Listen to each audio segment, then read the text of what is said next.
Chowmein খেতে কে কে ভালোবাসেন অবশ্যই কমেন্ট করে জানাতে ভুলবেন না। আর আমার মনে হয় এমন লোক খুঁজে পাওয়া কঠিন যে কিনা চাউমিন বা নুডলস খেতে পছন্দ করে না। বড় থেকে ছোট সবাই কিন্তু চাউমিন খেতে পছন্দ করে। আসসালামু আলাইকুম everyone, welcome to my page. কেমন আছেন সবাই? আশা করছি সবাই ভালো এবং সুস্থ আছেন। তো আজকে চলে আসলাম একটা রেসিপি নিয়ে, সেটা হচ্ছে চাউমিনের রেসিপি।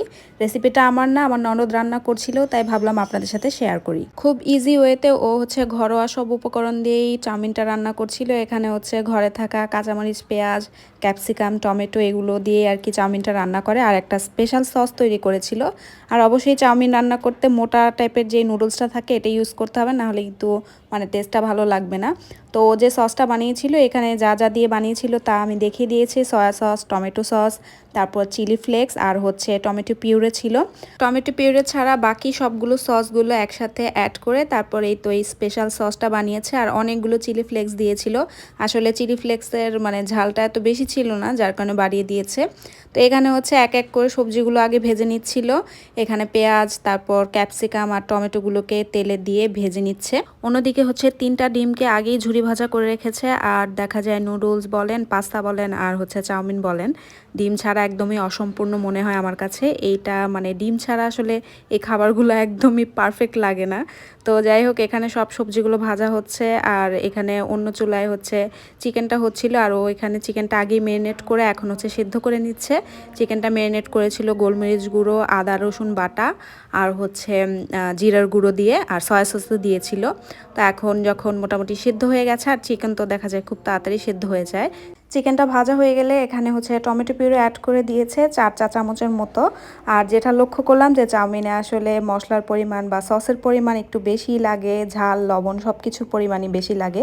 এটার কারণ হচ্ছে চাউমিন তো একটু থিক, একটু মোটা টাইপের, তো এর জন্য আর কি সব কিছুর পরিমাণ একটু বাড়িয়ে বাড়িয়ে দিতে হয়। তো আমরা টেস্ট করে পরে বুঝছিলাম যে আর একটু লাগবে। তো এখানে ডিমটাও অ্যাড করে দিল, এরপর হচ্ছে সেই স্পেশাল সসটা দিয়ে দিয়েছে।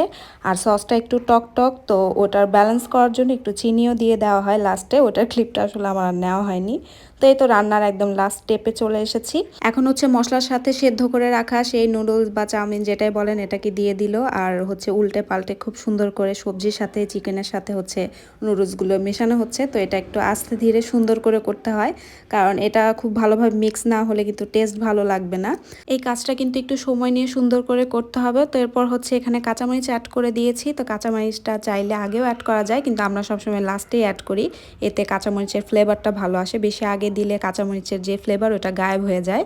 তো এরপর এখানে হচ্ছে টেস্ট করে আমাদের মনে হলো আর একটু সসের পরিমাণ মানে দিলে ভালো হবে। তো এখানে একটু টমেটো সস আরও অ্যাড করে দিয়েছে।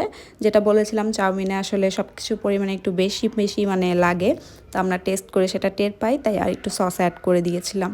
আর এখানে হচ্ছে অরিন একটা খুবই সুন্দর পুডিং বানিয়ে নিয়ে এসেছে। আর এই লাল মানে প্লেটটাতে পুডিংটা মানে সার্ভ করার পর আরও বেশি লোভনীয় লাগছিল। আর ডেজার্টের মধ্যে পুডিং আমার বেশি পছন্দ আর কি, আমি খেতে ভালোবাসি, কারণ এটার মিষ্টির পরিমাণটা খুব কম থাকে।